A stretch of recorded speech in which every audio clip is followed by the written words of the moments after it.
Bueno, parte de las noticias que han marcado la jornada donde el país y sobre todo la clase política sigue mirando lo que pasó el domingo, sacando conclusiones. Ha sido un día de mucha reflexión y vamos a continuar en aquello porque nos acompaña acá en el estudio un ex ministro de Economía, un ex senador de la República, hoy presidente de la Fundación Chile 21, Carlos Eminami Pascual. Bienvenido, gracias por estar acá.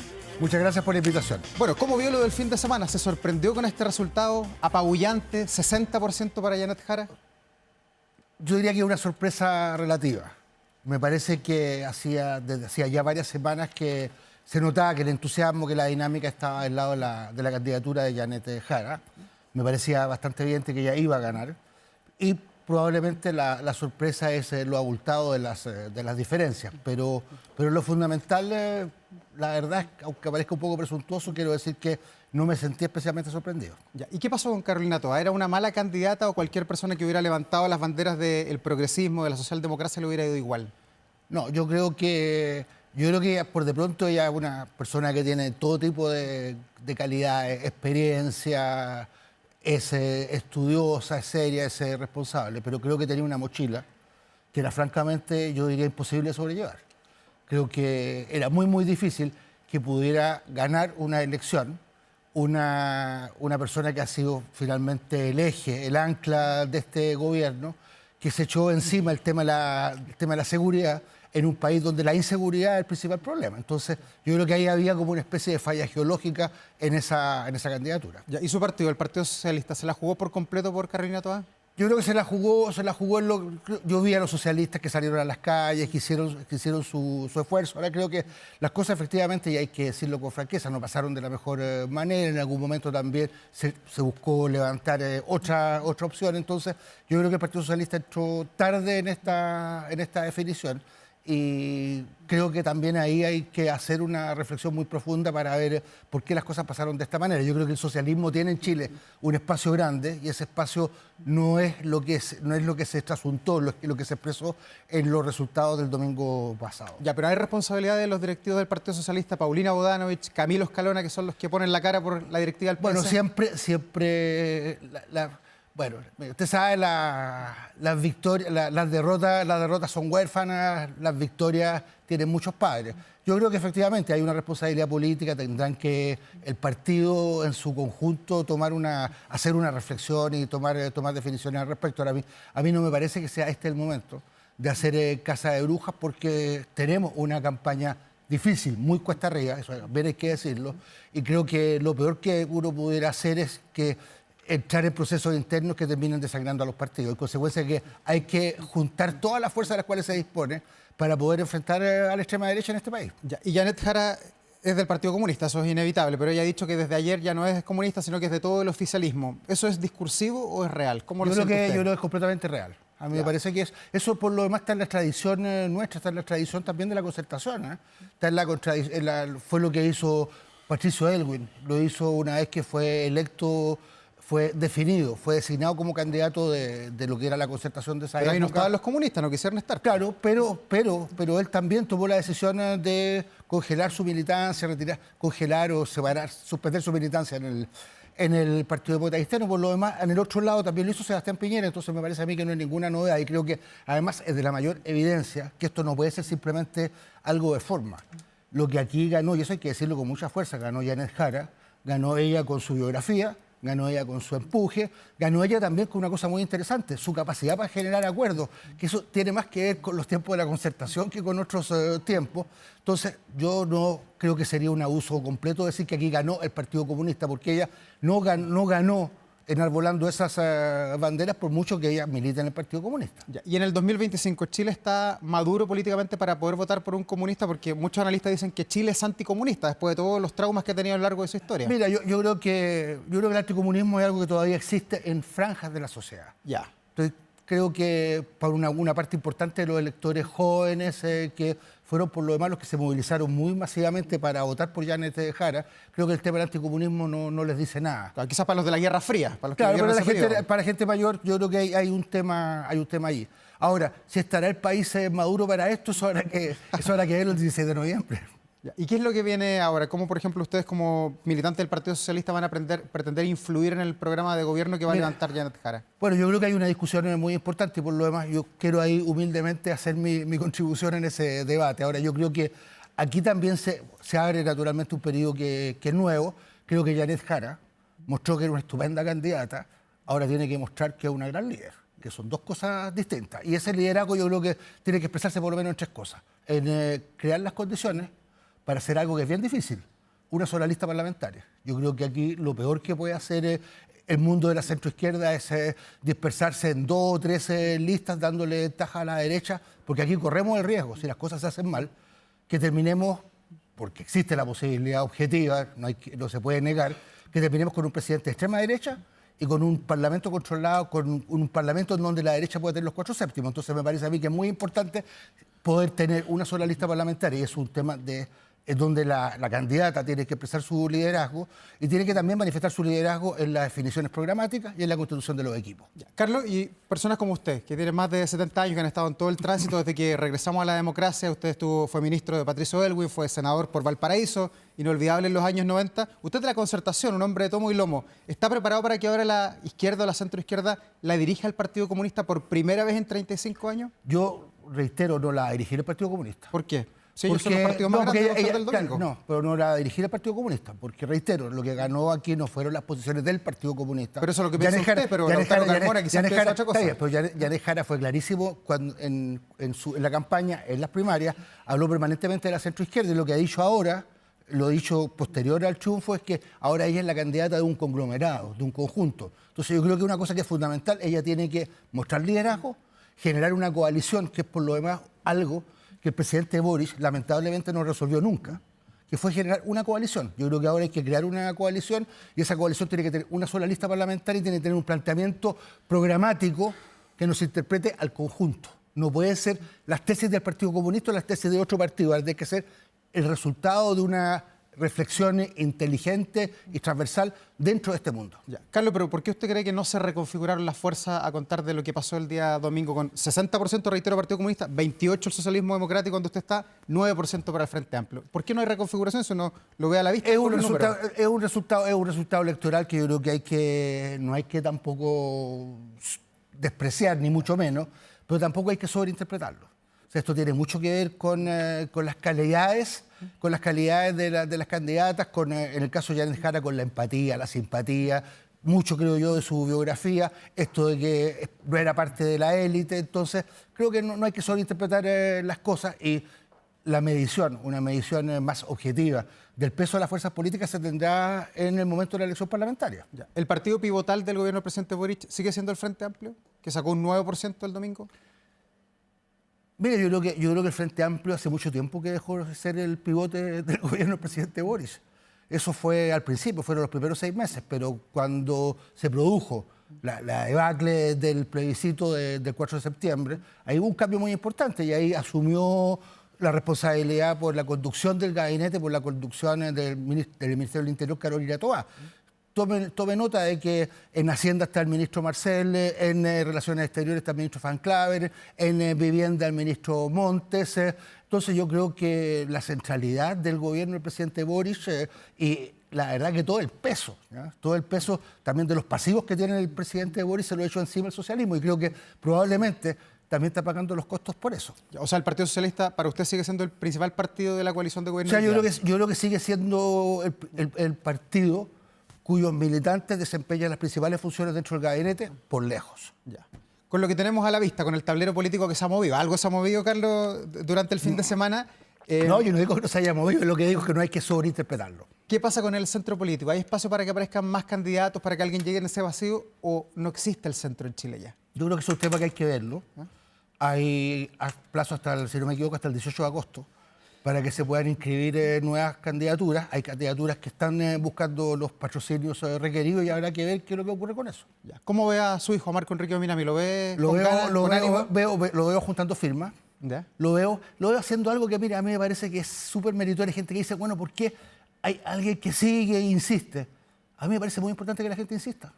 A mí me parece muy importante que da una pelea, siga en la pelea. A mí, y con todo el cariño que le tengo a Carolina Toá, a mí no me parece bien que alguien diga, mire, ya yo perdí, ahora me voy a la segunda línea. No me parece a mí una buena actitud. Creo que lo que corresponde es encabezar también en las cosas, en las buenas y en las malas, particularmente en las malas. Entonces yo creo que Marco está haciendo ahí su esfuerzo, él tiene que tomar una decisión. En primer lugar, tiene que juntar los 35.000 y tantos patrocinios y luego tomar la decisión de inscribirse y ver cómo las cosas pasan en ese momento. Ya. Yo creo que hay que tener presente que estamos en tiempos en donde pasan cosas muy, muy rápidamente. Mire, hace 3 meses atrás a uno le preguntaban, bueno, ¿cómo va a ser la elección presidencial en Chile? Yo creo que todo el mundo diría, mira, esta cosa va a terminar en una segunda vuelta entre Evelyn Matei y Carolina Toá. Y a esta altura tengo la sensación de que lo más probable es que nada de eso ocurra. Ya no está Carolina Toá por las razones que hemos visto y por otro lado lo que tenemos es francamente el desplome de Evelyn Matei. Ya. Pero en el caso de Marco, el nombre Marco, la marca Meo, ¿no están un poco ya gastadas pensando que muchos analistas dicen que la gente busca la novedad y que por eso a Janet Jara le fue súper bien? Cierto, eso yo creo que es cierto. Ahora, frente a eso, está también la experiencia. Ahora yo creo que eso finalmente está en manos de la gente. Si ya hay 35.000 personas que lo patrocinan, quiere decir que hay una demanda de la sociedad, una demanda de una parte de la sociedad para que Marco sea candidato. Él tiene que ver eso. Creo que, agrego así lo siguiente, yo creo que los partidos de la centroizquierda cometieron un gravísimo error no invitándolo a participar de la primaria. Entonces, desde ese punto de vista, creo que él tiene toda la autoridad moral para decir, bueno, si no me invitaron, tengo yo el derecho también, como cualquier ciudadano, a concursar en esta. Ya, pero buscando el centro siempre, ¿o no? Buscando, yo creo que, claro, yo creo que Marco es alguien de izquierda, pero que, como él lo ha dicho, él es alguien que cree en un Estado firme, pero también es muy del mercado. Marcos tiene toda la experiencia de ser pequeño, incluso mediano empresario, con todo lo que hizo en el tema, en el plano audiovisual, en el cine. Entonces, creo que una buena combinación de ambas cosas. Ya. Quiero tomar algo que usted me decía en una respuesta anterior, el tema de la eventual segunda vuelta.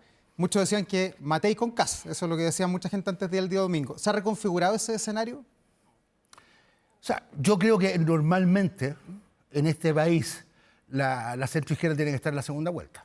Sería una completa anormalidad que eso no ocurriera. Ahora, yo creo que hay que tener cuidado, porque existe en un escenario tan fluido, con voto obligatorio, en eso también hay que tenerlo muy presente. Lo que tuvimos ayer fue una primaria con voto voluntario. Sí. Es una primaria donde se movilizó menos del 10% del universo electoral completo. Entonces, por eso que yo digo, no hay que sobreanalizar, sobreinterpretar esos resultados. Entonces, yo siento que aquí hay que tener muy presente y hacer todo lo necesario para garantizar que hay una opción de centro-izquierda en la segunda vuelta. Pero ¿le ve chance usted a Janet Jara? Hoy día muchos analistas cambiaron el discurso porque decían, bueno, esto va a ir entre Kast y Matei, pero a partir de la performance del día domingo dicen, bueno, Janet Jara, así como se alzó con el 60%, puede sacar el 23 o 24% para llegar a la segunda vuelta en diciembre. O sea, cuidado que con 23%, hay que ver cómo pasan las cosas. Sí. O sea, el presidente Boris pasó a segunda vuelta con 24%, si no me equivoco. Salió en segundo lugar. Ahora, aquí podría haber una mayor dispersión y de repente se puede pasar a segunda vuelta con menos, o también se puede pasar con más, no lo sé. Nadie puede determinarlo con precisión, pero yo creo que no está garantizado que haya nadie tiene hoy día garantizado el paso a la segunda vuelta, digámoslo de esa manera. Evelyn Matei, que tenía el gran activo de Evelyn Matei, ¿cuál era? Que iba apuntando en las encuestas. Entonces uno le dice ahora, ¿en qué estamos? Está tercera en las encuestas. ¿Ven mucho desorden en la derecha con Kast, Kaiser, Evelyn Matei, todo tan disperso allí? Sí, yo veo desorden, pero veo también que finalmente la derecha tiene cierta capacidad de confluir. Ellos dicen que siempre se disputan tanto, pero ya una buena parte de la derecha cruzó el Rubicón en el 2021 y votaron por José Antonio Kast. El 2021, José Antonio Kast con el 44% de los votos en segunda vuelta el 2021. Carlos, ¿y cuál es su reflexión? Usted estuvo en el exilio largos años en Francia y en Bélgica. En Bélgica, chiquitito, salí por Bélgica, tuve la oportunidad, entre paréntesis, de agradecerle al rey de Bélgica personalmente, que en el fondo me salvaron la vida. Un hombre como usted que fue perseguido en dictadura, que salió al exilio, ¿qué le pasa cuando ve el Chile del 2025 que está apoyando ideas de derecha y de extrema derecha? Me duele y voy a hacer todo lo posible para que eso no ocurra, porque en verdad creo que también los que tenemos esa trayectoria lo vivimos de alguna manera como algo de derrota personal. Yo tengo ya mis años y... 75. Y Y no quisiera ver este país gobernado por la extrema derecha, aunque reconozco también que esto ya no es propio de Chile, es una tendencia bastante generalizada. Pasó en Brasil hace un tiempo atrás, existe nuevamente la amenaza en Brasil, estamos viendo lo que ocurre en Argentina, entonces, ojo, no estamos vacunados y sí, reitero, hay que hacer todo lo posible para generar una opción presidencial que sea competitiva, que que vaya a la segunda vuelta y que pueda disputar en serio la presidencia de Chile. Ya, pero si eso pasa, es la democracia también que funciona. Bueno, evidente, o sea, evidente. Ahora, yo igual, déjame agregar otra cosa, yo creo Sí. que aquí hay puntos de vista que son diametralmente distintos, particularmente con las posturas de extrema derecha.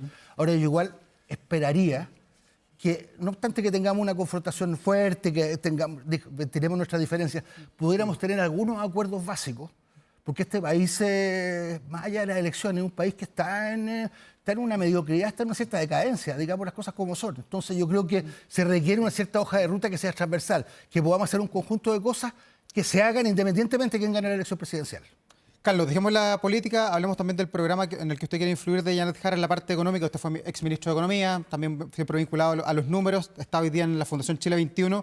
Acaban de sacar este texto en vez del estancamiento que se va a discutir en un debate económico que tienen ahora el 8 de julio. 8 de julio en la Biblioteca Nacional, el salón, la Sala Ercilla, con un debate que va a ser bien transversal, porque hemos invitado a la gente del Puente, este texto que fue redactado por 17 economistas y también la gente que hizo una presentación en ICARE hace un tiempo atrás, 4 economistas bien destacados. Y la idea es hacer un buen debate. Partamos con un diagnóstico suyo. Usted fue ministro de Economía del gobierno del presidente Patricio Aylwin. Chile crecía al 6%. Uno mira para atrás y dice, bueno, ¿cómo lo hacían en aquella época? Hoy día Chile crece al 2-3%.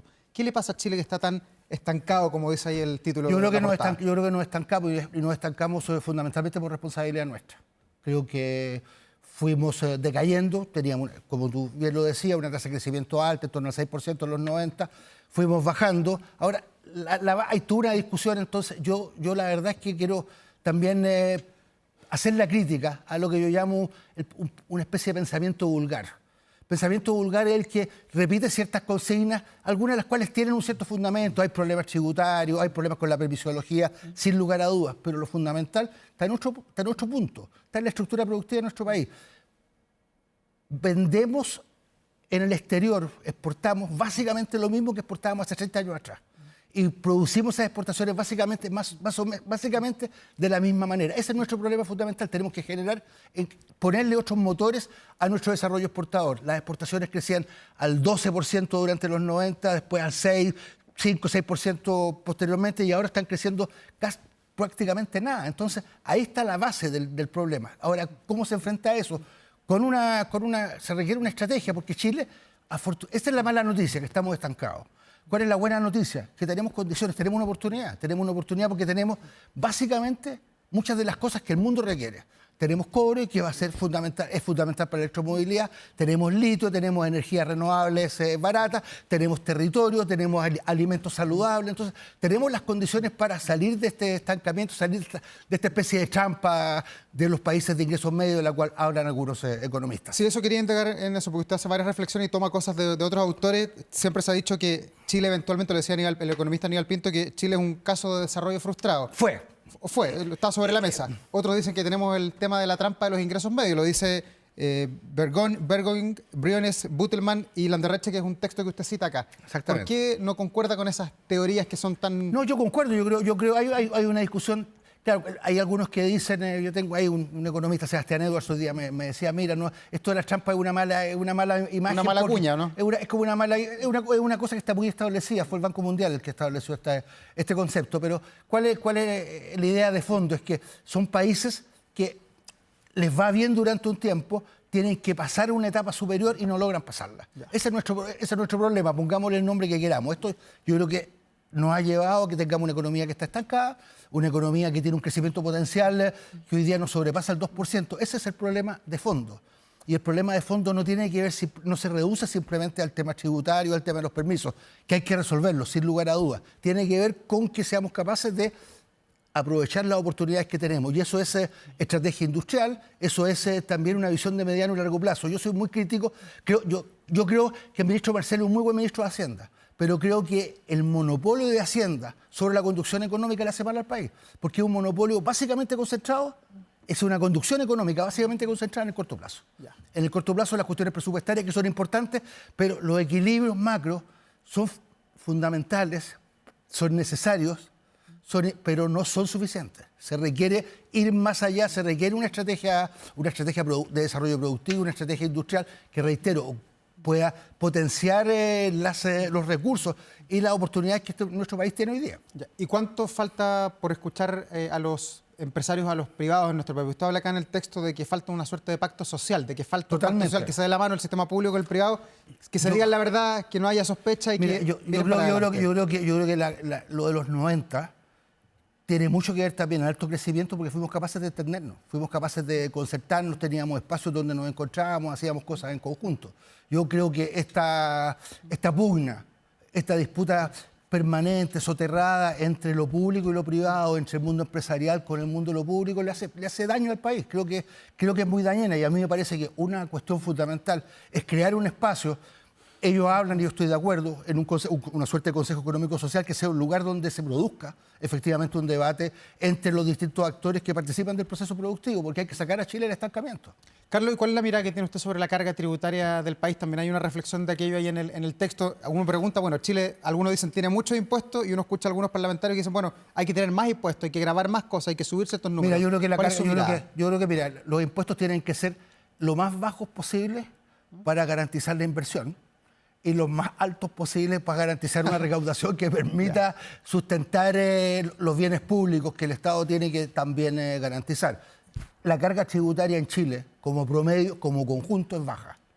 Está por debajo, el promedio de los CDE es más o menos en torno al 30%, en Chile no va más allá de 22-23%. Ahora, hay probablemente que discutir respecto a la estructura de esa carga, que es otra cosa, pero básicamente la carga... Mira, Davor, no hay ningún país que haya resuelto la necesidad de ser un país dinámico económicamente y que haya resuelto también el problema de la inclusión social con una carga tributaria de menos de 25% del producto. ¿Cómo hacemos en Chile para generar más empleo a propósito del último índice 8.9% que conocemos hace poco ahora? Y 10% para las mujeres. Y para Santiago. Yo creo que esto es estrategia de desarrollo productivo. Las oportunidades que tenemos en la agricultura son enormes, las oportunidades que tenemos en el litio, en el cobre, son enormes. Entonces, pero creo que esas oportunidades tienen que ser trabajadas en conjunto, impulsadas en conjunto, por el sector público, por el sector privado. El sector público no tiene que estar constituyendo empresas para hacer estas actividades, pero sí tiene que crear las condiciones para que los privados puedan empujar las cosas y hacer cosas distintas, porque un problema que también es muy de fondo en la economía chilena tiene que ver con lo siguiente. Se dice, no, es que los empresarios no innovan. Bueno, es que no innovan porque no les conviene innovar, porque así dan vuelta y obtienen ganan menos que quizás que lo que ganaban antes, pero finalmente dan vuelta las cosas, logran sobrevivir en estas condiciones. Yo creo que hay que buscar un marco de política que haga que la innovación sea un buen negocio, que haya interés por innovar, que los ingenieros jóvenes puedan tener su empresa, su startup, poder financiar capital de riesgo, pero para eso se requiere una institucionalidad que tenga puesta la tarea fundamental, su misión fundamental sea esa. Y creo que la forma de conducción de la economía chilena por años es una conducción que no mira así, es una conducción que mira a corto plazo. Basta ver el debate económico en los propios medios. Estamos discutiendo si el IMASEC del mes de tanto se compara con tanto, entonces ahora hoy día estamos contentos porque estamos en torno al 3%, pero la verdad es que es una especie de ilusión estadística. Sí. Usted dice que estamos pendientes de un día más o un día menos en el mes anterior. Entonces, ¿sabes qué? Sí. Es una discusión casi ridícula. Ya. Dentro de lo que usted llama el estancamiento, ¿cuál es la responsabilidad de la permisología? Yo lo presentaba el programa esta noche diciendo que se aprobó una ley en torno a ese tema. Y bien, me parece a mí. Yo creo que además aquí se está reparando una falla en la cual la derecha también tiene mucha responsabilidad. Porque cuando se discutió, por ejemplo, la constitución del Ministerio del Medio Ambiente, la derecha, ¿qué es lo que trató? Que fuera un ministerio débil, con pocas facultades. ¿Qué es lo que ha pasado? Que las facultades de control medioambiental no quedaron concentradas en un gran ministerio, están dispersas en 50, 60 reparticiones, lo que ha terminado por generar una selva burocrática que es mucho más difícil de manejar. Entonces, bueno, a mí me parece muy bien que las cosas pasen de esta manera. Por ejemplo, aquí hay dos proyectos muy importantes, dos proyectos de hidrógeno verde, uno en Antofagasta Y en Magallanes. y otro en Magallanes. El de Antofagasta tiene un problema con la observación astronómica, eso hay que verlo. Chile tiene también ese otro ámbito en donde Chile tiene una tremenda oportunidad de ser la capital. INIA se llama así. La capital astronómica del mundo. Pero esos dos proyectos es muy importante que salgan, porque aquí en muchos otros países están pensando lo mismo, no somos los únicos a los cuales se nos ocurrió que el hidrógeno verde es una buena idea. Hay muchos países que están avanzando en la misma dirección, entonces aquí hay que apurarse. No nos puede pasar, por ejemplo, lo que nos pasó con el litio. En el litio éramos hace 5 o 6 años atrás primer productor del mundo. Ahora somos los segundos y probablemente en un par de años más vamos a ser los terceros porque Argentina no va a pasar. A propósito de Argentina, hay una cápita ahí en el texto que habla del resto de los países. ¿Cada país con su propio librito y su propio maestrito o hay algo que debe hacer en común América Latina? Porque algunos países giran en una dirección y otras en otro. Yo creo que hay muchas cosas que deberíamos hacer en común. Pongo un ejemplo. Reitero, la electromovilidad. Déjame un puro dato. Sí. En el mundo hay actualmente 1.450.000 vehículos. 1.450 millones de vehículos, perdón, 1.450 millones de vehículos. De esos son eléctricos solamente 50 millones, más o menos el 3%. Es decir, hay un espacio gigantesco para eso, una tremenda transformación industrial que requiere de mucho litio y de mucho cobre. Entonces, nosotros no tenemos capacidades manufactureras, pero, por ejemplo, podríamos tener una asociación con empresas brasileñas, donde hay multinacionales, está Mercedes-Benz, está Volkswagen, tener una alianza estratégica, una alianza productiva, por ejemplo, con empresas brasileñas para los efectos de avanzar en la cadena de valor del litio. Esas son cosas que se pueden hacer. Yo creo que, además, para que América Latina pueda tener voz en lo que está ocurriendo en el mundo, tenemos que unirnos. La voz de Chile, digamos las cosas con franqueza, somos un país demasiado chico a nivel internacional, no se escucha.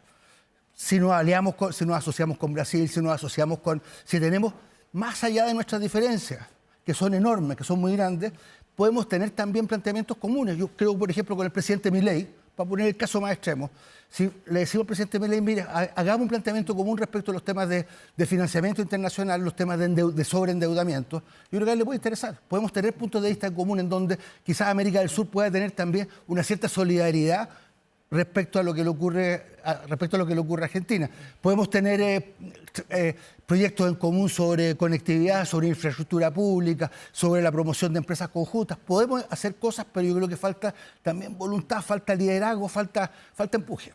En lo más macro, la guerra económica, la guerra comercial de Estados Unidos con China, donde estamos damnificados el planeta entero. Chile tiene sus matices, obviamente. La estrategia que está aplicando el gobierno de salir a abrirse a otros mercados, por ejemplo la India, ¿es la estrategia correcta? A mí me parece totalmente adecuada y desde ese punto de vista creo que además muy interesante porque ya se confirmó hoy día que el primer ministro de India va a Brasil a la reunión de los BRICS. Entonces yo le diría a la gente esto que dice, no, que va a ir el presidente Boris. Ojalá que el presidente Boris vaya, yo creo que va a ir a la reunión de los BRICS. Claro, el tema del representante de Irán ahí. Es el tema de BRICS. Pero ¿sabe cuál sería mi tema? Uno, si ya el presidente Boris aceptó una invitación de Brasil para ir al G20, sería totalmente descortés no aceptar una invitación para ir a los BRICS. Y creo que además, entre otras cosas, el presidente Boris tiene la oportunidad de encontrarse con el primer ministro de India, a ver si le pueden pegar un empujón al acuerdo de libre comercio con la India. Carlos, está interesante la conversación, pero nos tenemos que despedir. Pero antes le quiero preguntar por el tema del seminario de la Fundación Chile 21. Debate económico, 8 de julio. ¿Se puede seguir eso online? ¿Lo puede ver vamos a seguir para que se pueda seguir online. Ahí vamos a hacer un debate bien transversal. Ahí, ¿quién es? En conjunto, Roberto Sales, expresidente del Banco Central, está Ignacio Briones, el ministro de Hacienda, y Macarena García, investigadora muy connotada de Libertad y Desarrollo. Carlos Mina, me ha sido un gusto conversar con usted en vía pública. Gracias por estar acá. Muchas gracias por la invitación. Gracias, buenas noches.